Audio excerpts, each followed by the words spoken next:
Iran से अब पाकिस्तान चलते हैं, जो खुद तो युद्ध में नहीं है लेकिन वहां के हालात युद्ध से कम भी नहीं है। इसकी वजह है महंगाई बम का फटना। जैसे जैसे युद्ध का हफ्ता बीत रहा है, पाकिस्तान में महंगाई बम के धमाके बढ़ते जा रहे हैं, जिसके बाद अब पेट्रोल और डीजल की कीमतों में लगी आग की ऊंची ऊंची लपटें भी देखी जा सकती हैं। ताज़ा स्थिति यह है कि पाकिस्तान सरकार ने पेट्रोल, डीजल और कैरोसिन के दाम में आग लगा दी है, यानी दाम बढ़ा दिए हैं और एक ही बार में इतना महंगा कर दिया गया है कि 500 रुपए खर्च करके भी लोग वहां 1 लीटर डीजल नहीं खरीद पा रहे हैं। पाकिस्तान में पेट्रोल की कीमत में 137 रुपए का इजाफा हुआ है और अब 1 लीटर पेट्रोल 458 रुपए में मिल रहा है। डीजल की कीमत में 184 रुपए प्रति लीटर का इजाफा हुआ है, ये 520 रुपए प्रति लीटर मिल रहा है। कैरोसिन की कीमत में 34 रुपए का इजाफा हुआ है, 457 रुपए में 1 लीटर कैरोसिन मिल रहा है।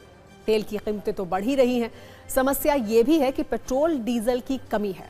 पेट्रोल पंपों पर लंबी लाइनें हैं, लोगों को पेट्रोल बड़ी मुश्किल से मिल पा रहा है।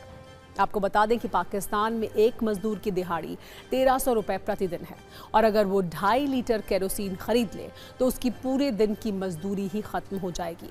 यानी पाकिस्तान में आम लोगों की समस्या काफ़ी ज़्यादा बढ़ गई है। पेट्रोल डीजल की कीमतें बढ़ने से महंगाई भी बढ़ रही है, खाने पीने का सामान महंगा हो रहा है। महंगाई से परेशान लोगों का ये कहना है कि जंग दूसरे देश में हो रही है लेकिन महंगाई पाकिस्तान में बढ़ रही है। ऐसा क्यों? वहां के लोगों को एक बार सुनिए, वो कितने परेशान हैं। तो पाकिस्तान के लोग काफ़ी परेशान हैं और अब तो पाकिस्तान की फौज परस्त मीडिया में भी महंगाई की चर्चा हो रही है। सवाल यह है कि पाकिस्तान में महंगाई इतनी तेजी से क्यों बढ़ रही है। इसकी 5 बड़ी वजहें हैं। पहली वजह है IMF की सख्त शर्तें, जिसके मुताबिक उसे IMF से कर्ज लेने के लिए पेट्रोल और डीजल पर दी जा रही सभी सब्सिडी खत्म करना जरूरी है। इसलिए वो महंगा तेल खरीद कर लोगों को सस्ते में नहीं दे सकता। नहीं कर्ज मिलेगा तो पाकिस्तान के लोगों का जीवन कैसे चलेगा। दूसरी बड़ी वजह है पाकिस्तानी रुपए में तेजी से हो रही गिरावट। पाकिस्तान में $1 की कीमत 278 रुपए है। ये स्थिति तब है जब पाकिस्तानी रुपया मजबूत हुआ है। पहले तो ये 300 पाकिस्तानी रुपए के पार था। ग्लोबल मार्केट में कच्चे तेल के दाम में तेजी से बढ़ोतरी का सीधा असर पाकिस्तान पर पड़ा है। पाकिस्तान के पास विदेशी मुद्रा की कमी है। बैंकों के पास डॉलर नहीं होने के कारण तेल आयात करने वाले जहाज़ों को क्लियर करने में देरी हो रही है, जिससे देश में किल्लत और ब्लैक मार्केटिंग बढ़ गई है। सरकार अपने राजस्व को बढ़ाने के लिए पेट्रोल और डीजल पर भारी टैक्स वसूल कर रही है, इससे भी दाम बढ़ रहे हैं। वैसे पाकिस्तान के लिए बुरी खबर यह भी है कि अगर युद्ध थोड़े दिन और चला तो पेट्रोल की कीमतें 600 रुपए के पार हो सकती हैं, जिससे वहां महंगाई का एक नया रिकॉर्ड बन सकता है।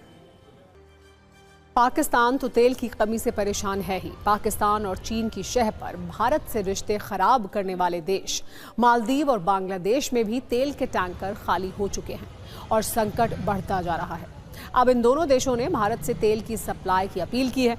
बांग्लादेश को तो भारत पहले से ही सप्लाई दे रहा है, जबकि मालदीव की नई मांग पर अब विचार किया जा रहा है। दरअसल पिछले कुछ वर्षों में इन दोनों देशों ने अपने रिश्ते भारत से खराब कर लिए थे। मालदीव में इंडिया आउट अभियान चलाया गया था, तो बांग्लादेश में मोहम्मद यूनुस ने वहां के लोगों को भारत के खिलाफ उकसाने में कोई कसर नहीं छोड़ी थी। हालांकि मालदीव ने अपने रिश्ते अब ठीक कर लिए हैं, जबकि बांग्लादेश में मोहम्मद यूनुस की विदाई के बाद रिश्ते ठीक हो रहे हैं। वैसे ये देश चीन से भी मदद मांग सकते थे, लेकिन न्यूज़ मित्रों के लिए ये जानना जरूरी है कि भारत दुनिया का चौथा सबसे बड़ा रिफाइनर है। भारत पहले से ही बांग्लादेश, नेपाल, भूटान और श्रीलंका को तेल देता आ रहा है। हाल ही में श्रीलंका को 38,000 टन पेट्रोलियम भेजा गया था। बांग्लादेश को भी पाइपलाइन से डीजल भेजा जा रहा है। अब मालदीव की नई मांग पर भारत विचार कर रहा है।